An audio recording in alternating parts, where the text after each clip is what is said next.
Tonight's show at the Union here in Athens is the record release party of Serpents Unleashed. And 2013 also marks 10 years of the Witch. Congrats on that. I appreciate that, man. Fucking hard to believe, 10 years in. Skeletonwitch will be out until February 16th with a few breaks in between. Are these all support dates with a headlining tour to follow? Those will be all support dates.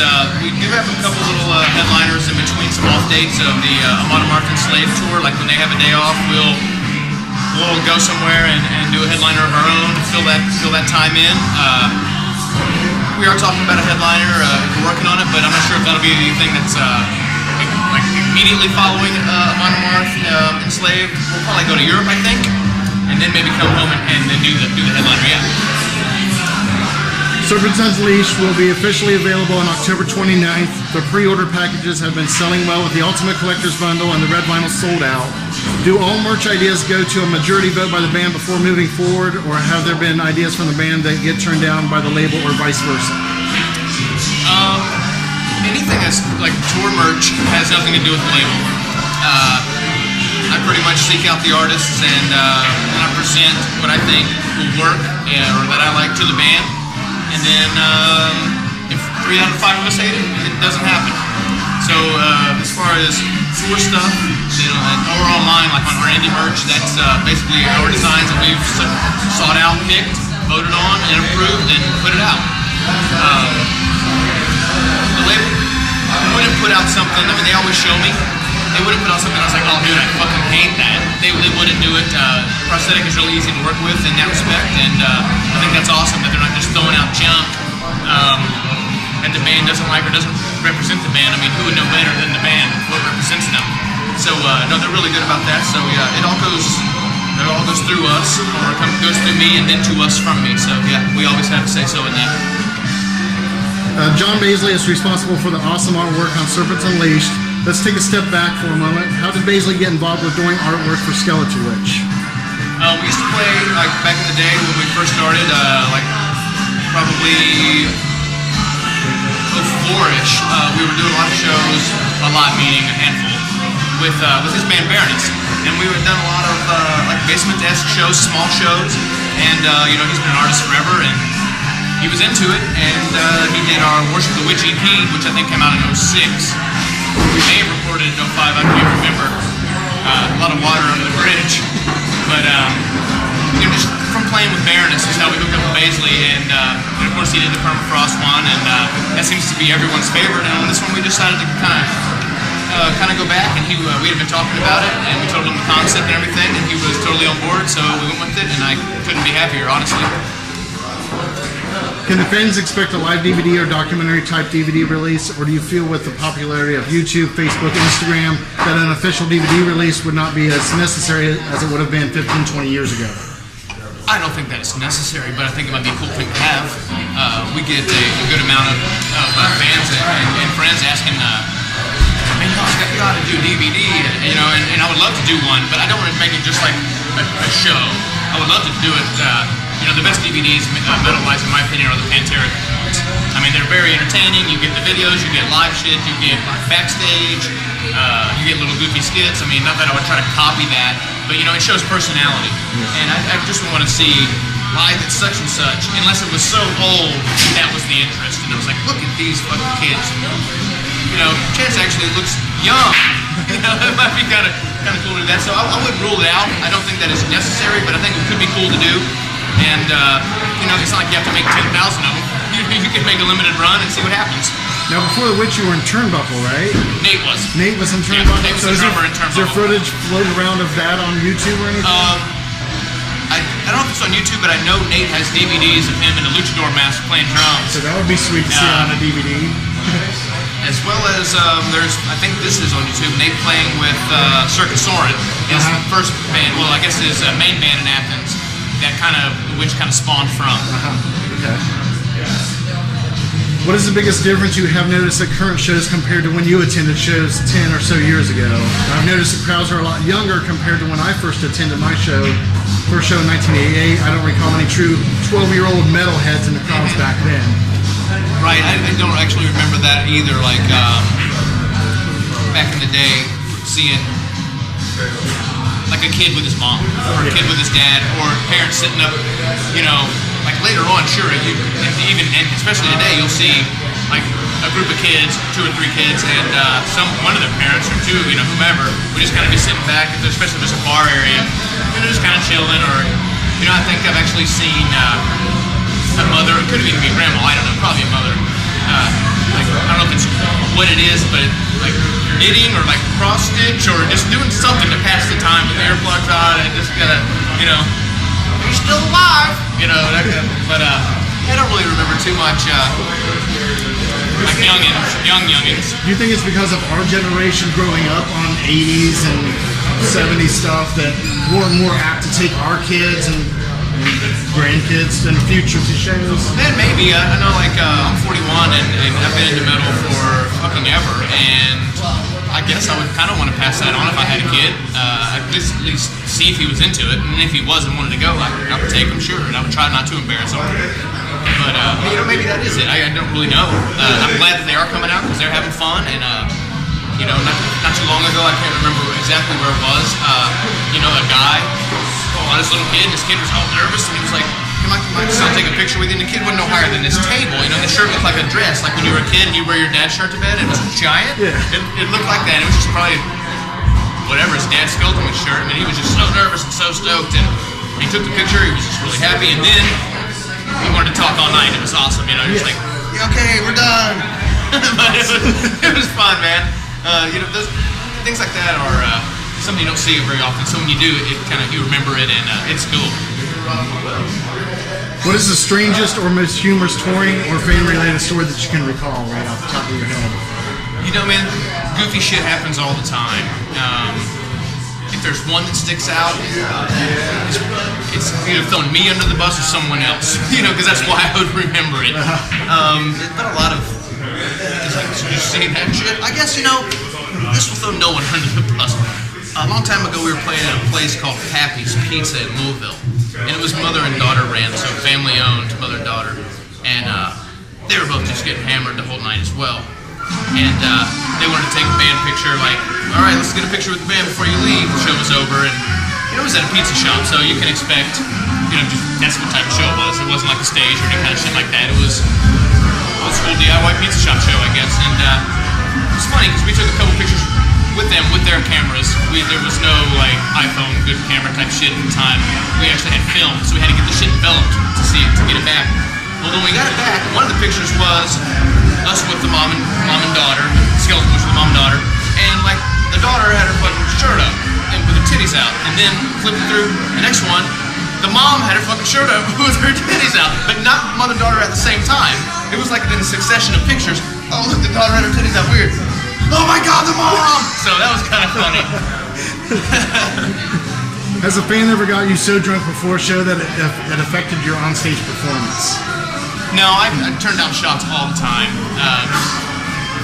I've never been a liquor guy anyway, and I've gotten myself drunk that I've fallen off stage before, just from showing up too early and just having nothing to do, and just, I think I put away the fucking 12, 15 beers before I went on, and I put my foot on the monitor. Of course, it wasn't secured, and it was light, and tipped over, and boop, there I went.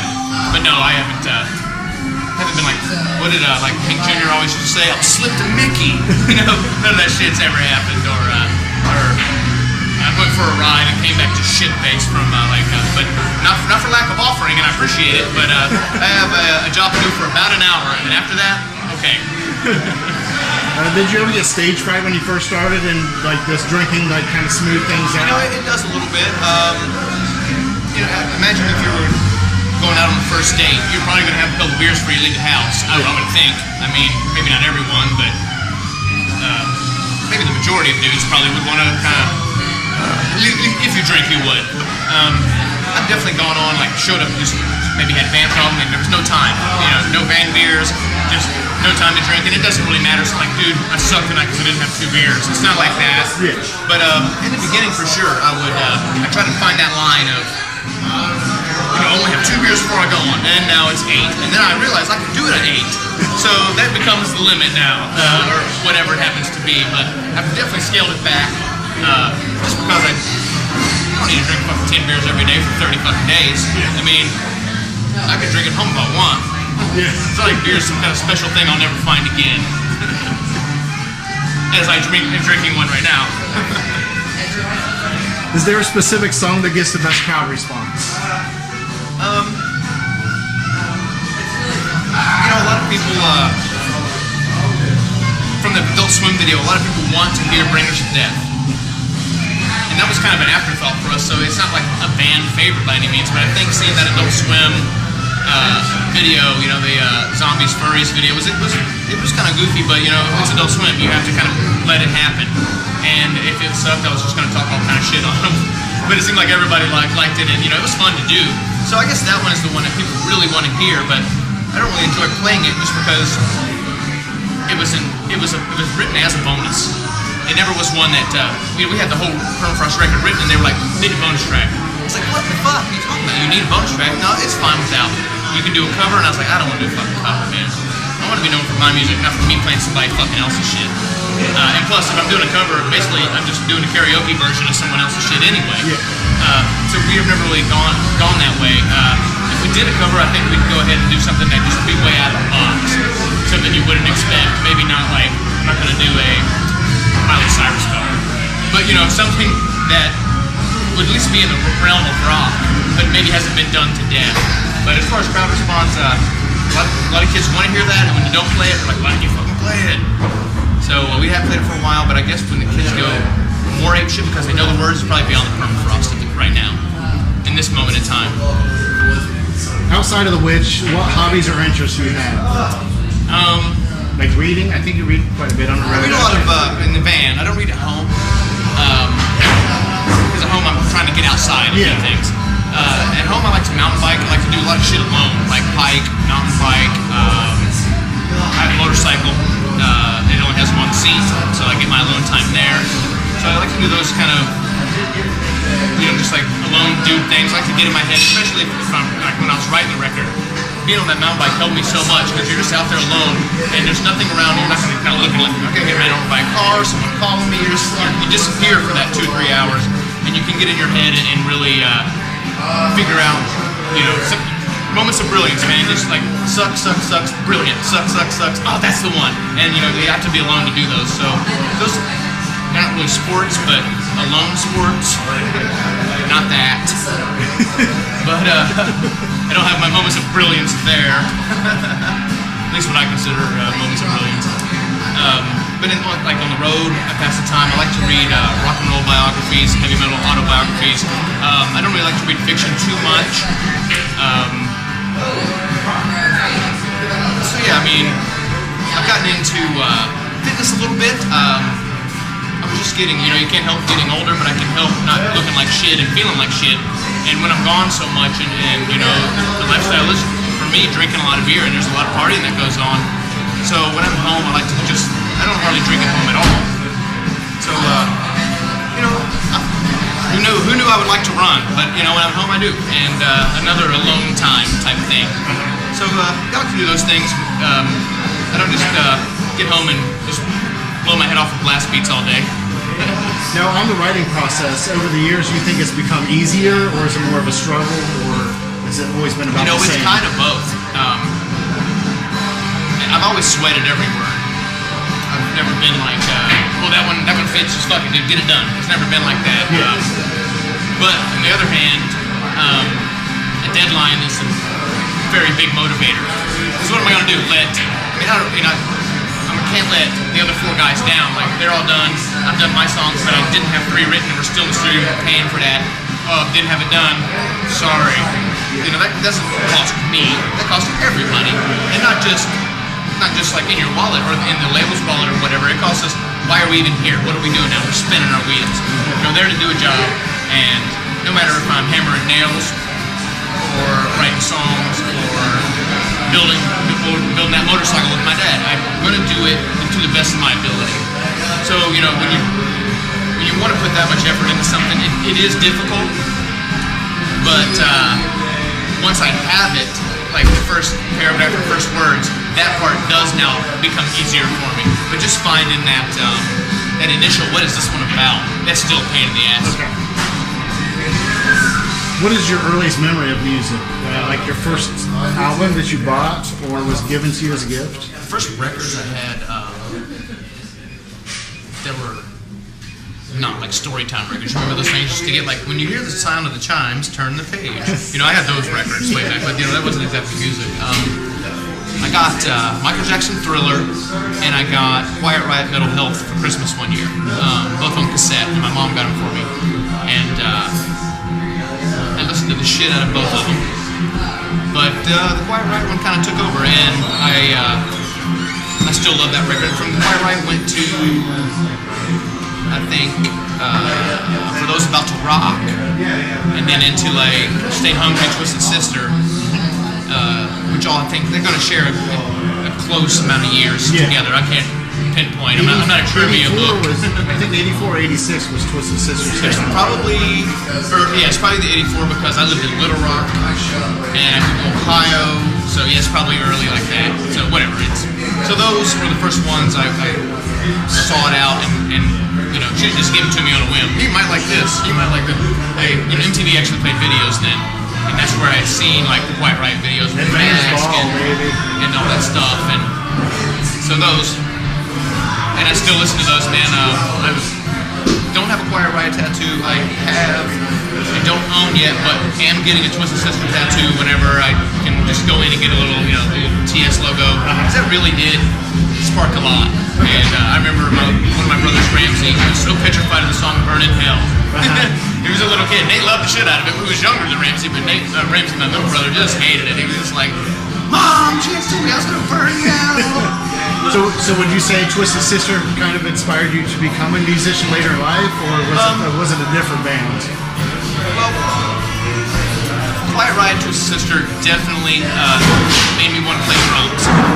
And as soon as I could in junior high, I started playing drums and seeing those videos. And like the 1984 Van Halen video, where Alex Van Halen's got that giant drum kit, he's spinning sticks, and you know, I was like, that's where I belong. That's what I want to do. So yeah, from back then, seeing those, like the early Van Halen, I guess that'd be mid Van Halen at that time, Twisted Sister, Quiet Riot, I definitely started my desire to be a musician. And then I started playing drums in marching band, jazz band, concert band, symphonic band,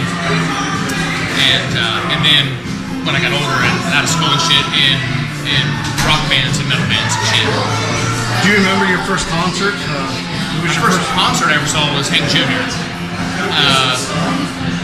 But my first metal concert would be DRI on the Thrash Zone tour.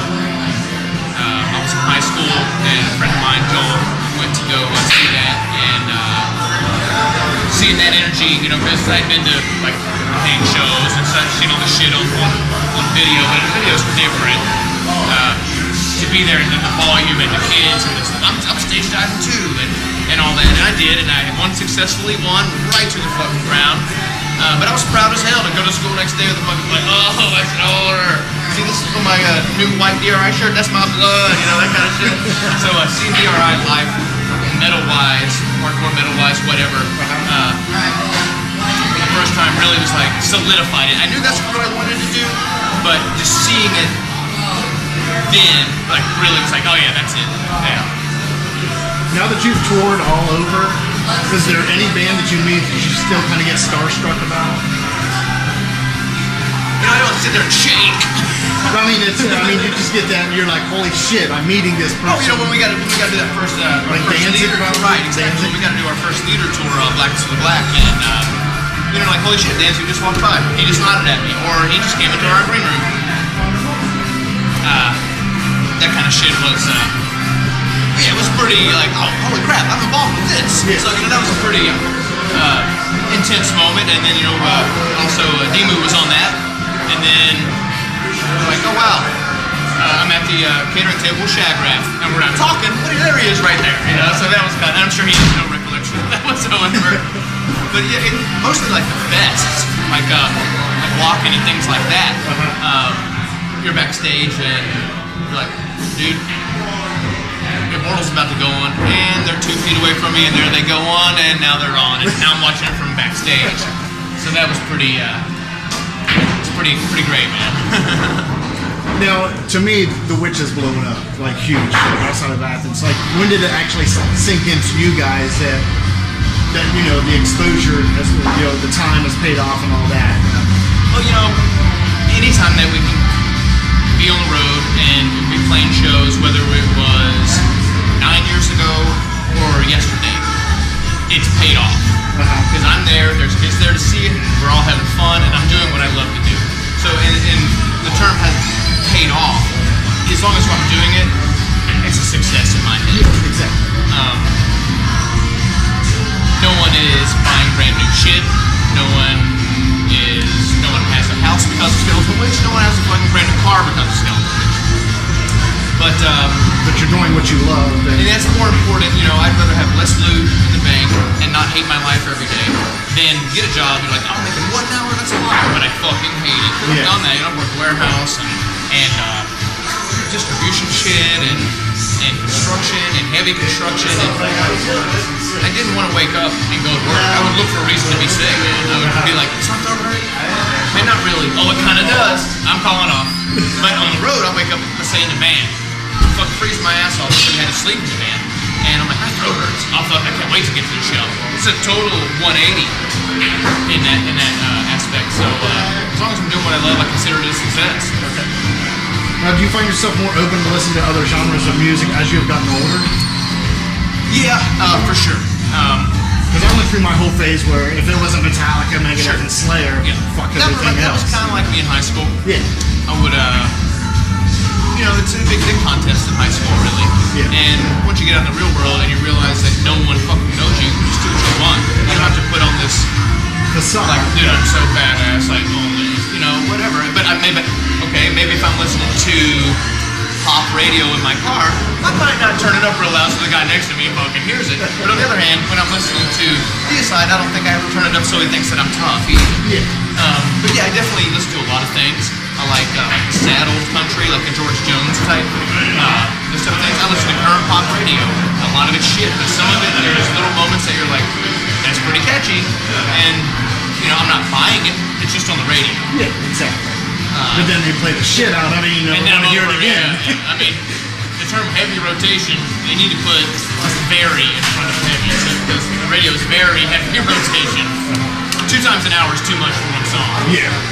So in closing, is there a certain song or band that you associate with key moments in your life? Like the first time you ever got sloppy ass drunk, do you remember what was playing or anything like that? For me, it was Metallica Ride the Lightning. First time I got sloppy ass drunk, I do remember that. Major room spins and I could hear it echoing throughout the night. I wonder, man. I mean, I don't know if I would remember it if I was real shitty. Some of those deep thought questions that could have been a paragraph. I remember the song that I stage dove on when I saw DRI was Beneath the Wheel, because I was like, oh dang, beneath the wheel. So, and that's what, like I said, sparked it to make me really want to be on stage, not just play and get a drum kit and play at home and just beat the shit out of something. That was, so, yeah, I definitely, DRI Beneath the Wheel was the first time I stage dove. I don't remember the one when I hit the dirt, because I think it all was just like, light bulb, I'm back. So, that for sure. I remember when we first moved to Baltimore, Ohio, from Little Rock, Arkansas. It was a fucking culture shock. Little Rock was very city, very concrete. Baltimore was all fields. It still is tons of like farmers and fields and country boys and hot rods and big trucks. And Little Rock was nothing like that, at least in my recollection. And everyone was into just straight up country music, and as far as like getting drunk and shit, oh yeah, Alabama Roll On, that 18-wheeler song. I just remember like these dudes just pounding straight like heavy white can Budweisers, and White Mountain Cooler used to come in a 2-liter, like a fucking a carbonated wine cooler in a 2-liter, and yeah, that's the first time I remember like, I'm so drunk, I'm throwing up, and I'm listening to Alabama. So I guess you can, it's not a milestone, I don't think, but I do remember it. All right, well, you go on soon, so we're going to let you go. We thank you for your time, and Thank you. look forward to seeing you out on the road here soon. Thanks a lot. Thanks, everybody. Serpents Unleashed.